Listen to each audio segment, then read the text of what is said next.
Hello, everyone. Today we are going to be looking at Chapter 1, Evolution, the Themes of Biology and Scientific Inquiry.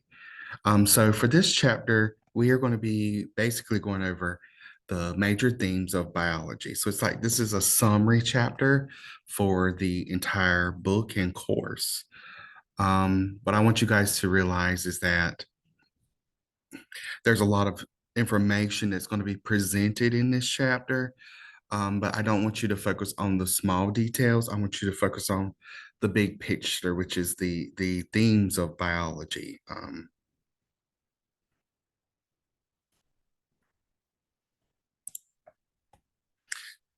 So looking at this image, you can see um, a mouse, right? And this mouse, if we were talking about scientific terminology here, we would say that this mouse is camouflaged into its environment. This mouse has adapted to its environment so that it can blend in. And so we're going to go over uh, shortly, why this is possible, why animals are able to do this. But this mouse illustrates the unifying themes of biology. Firstly, it illustrates evolution. So mice, or most animals and species in general, are able to adapt to the environment. So this mouse represents an example of how species can adapt to their environments, which in this instance is adapting to the color of the environment. So there are differences between, for example, beach mice and inland mice.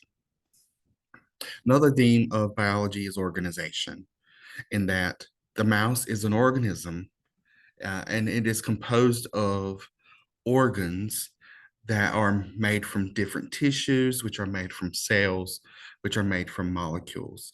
This organization, this evolutionary hierarchy, is how things are able to be composed, form um, something larger, form a new system, and eventually form a actual species.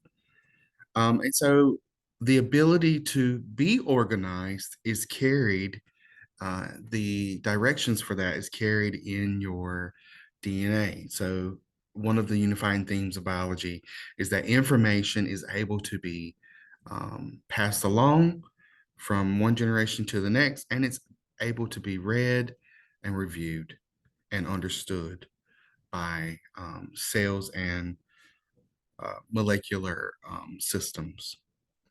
Another theme of biology is energy and matter, in that all species on the planet, all living things, are able to utilize energy either to create more matter or just to survive. Um, when I say create more matter, I mean like to create more biomass, to create more parts of their body. So we're able to either consume energy if you're a consumer, for example, like humans, we consume energy and then we convert it to other things that are allow us to adapt and grow. And then, of course, the last thing, probably the easiest theme of biology to understand is interactions, in that all of life interacts with each other. All of life is able to have some sort of either positive or negative or neutral interactions with other species in the environment. So this hawk here, going after this mouse, is not going to be the best, but it is a form of interaction. So the study of life reveals unifying themes. Biology is the scientific study of life. So biology is the study of anything that's living. And so that's a huge scope. It's a very large subject. So we're talking about single-celled organisms, so things that are only one cells, to very large, complex, multicellular organisms, and then things beyond that. So if you're studying at the cellular level, you have to also study the components that form cells. Or if you're studying communities or um, species systems, then you're studying ecosystems, and you may even be studying the entire world and how it interacts, which is the biosphere.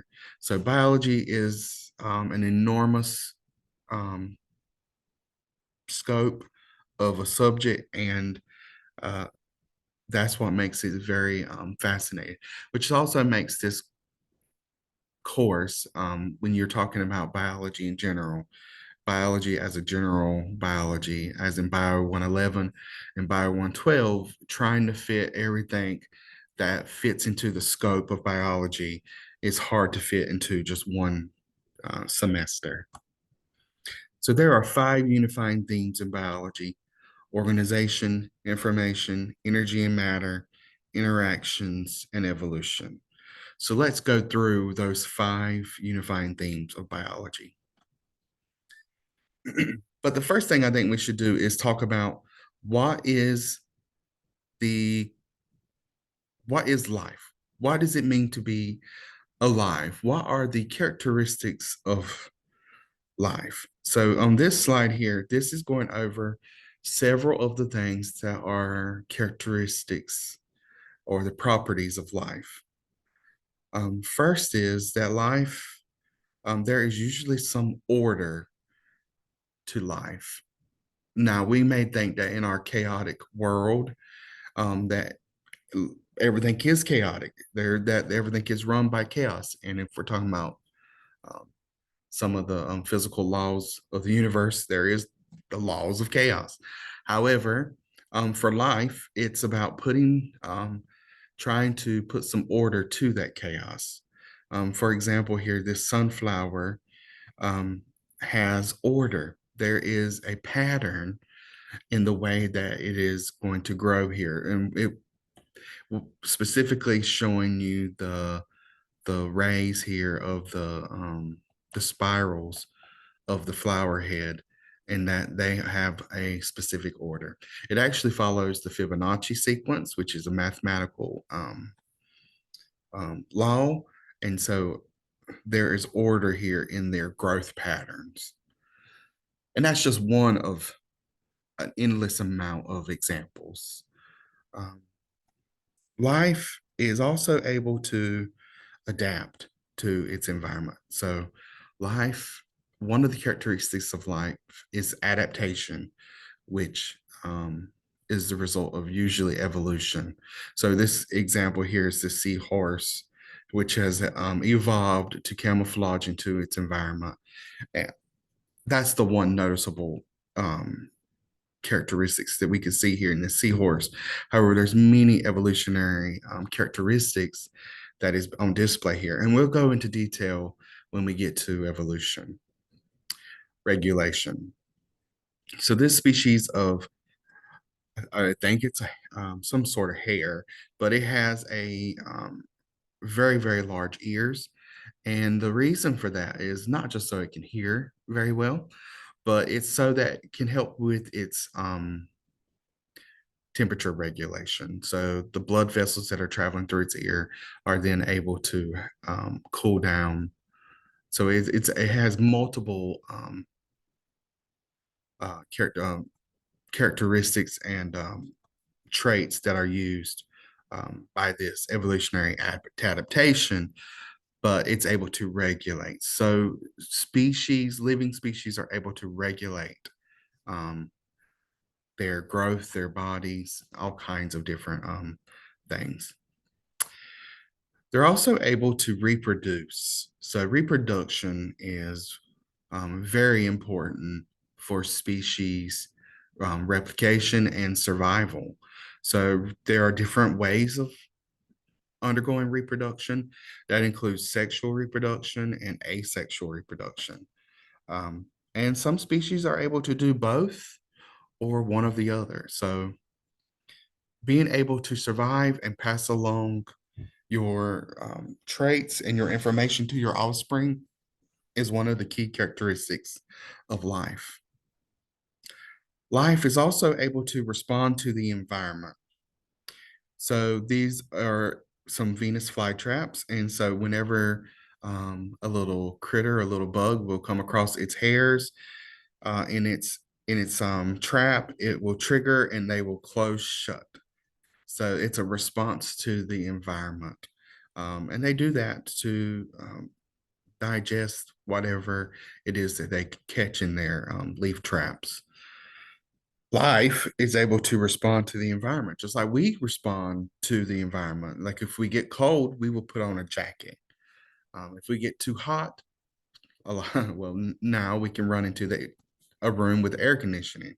But life is able to respond to the environment, and it can grow and develop. Life has the ability to grow and develop. Even single-celled organisms still grow and develop after they have been undergone binary fission, which is the reproduction for single-celled organisms. A new cell that has formed will be smaller and less developed than a mature cell. And so that single-celled organism will still undergo some growth and development so that it can get to the point where it can undergo um, reproduction. And to grow and develop means that life must be able to undergo energy processing. Life must be able to obtain energy from an outside source or create its own energy. If it's a consumer, like butterflies or humans, that means we must consume other organisms or consume other things to obtain energy. There are a lot of species, though, that are able to create their own energy, like plants, for example. And so we'll learn later on in the semester about energy processing, about cellular respiration, and about photosynthesis. But overall, these are the characteristics that represent what is life. So life can be studied at different levels, from the molecules to the entire planet. And so this can be very complex. But there is an approach to this that helps reduce the complexity called reductionism, makes it manageable to study. And so with reductionism, we're able to form a hierarchy. And so on this slide, we can see that there is a hierarchy to life.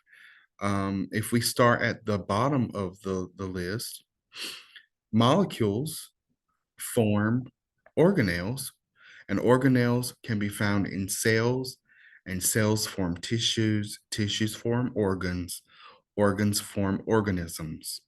And those organisms can form a population, and populations form communities, and communities form ecosystems. And then ecosystems can be singular or plural. Ecosystems can form what you probably have learned as biomes, and then biomes can form what we know as the biosphere. So this here represents the hierarchy of life, from the smallest components that we consider living, which would be the molecular structures of our cells, all the way to the largest components of life, which would be the biosphere itself. And so, because of this hierarchy, there is this thing called emergent properties, which results from the arrangement and interaction of parts as complexity increases. So, emergent properties characterize non-biological entities as well. It's not just, this concept is not just limited to living components. I love the example here about a bicycle. So emergent properties basically states that if you have individual pieces of things, they may not have a unique characteristics, but when you put them together, it can form something that is new and different. For example, like a bicycle. So the parts of a bicycle may not represent anything. You can't really do anything with them individually. But if you put all the parts of a bicycle together, you now have created a bicycle, which has this emergent property in that you're now able to ride it and do all the fun things that we like to do with bicycles. The same thing is true for life. So if we go back to this hierarchy, so if we're just talking about molecules and organelles, that those don't really do anything. But when you put all of those components together and form cells, you're now forming the first concept of what it is to be a living thing. A cell is a living thing. And so cells make tissues, and tissues make organs, and organs make organisms. And so it's the formation, it's the fusion of all of these parts that creates something new, an emergent property that didn't exist before by themselves. Um, to study emergent properties, you have to then not just look at the components as reductionists do. Reductionists just like to look at the components. There's also systems biology, which analyzes the entire system. And so systems biology can be used to study life at all the different levels in that hierarchy. And it's important that you guys realize that it doesn't matter what level of biology that we're looking at in the hierarchy, there is always a correlation between structure and function. Um, Function is usually a result of structure of the organism. So anything that has been formed and anything that has been given this new emergent property is different. It has function based on its structure. For example, just the wing of a bird, um, the structure, the structure of that wing, the development of the wing of a bird, um, eventually led to the function that it has, which is not just for temperature regulation, but also for flight. And then the additional function of flight has led to all of the extra adaptations that have formed from the birds.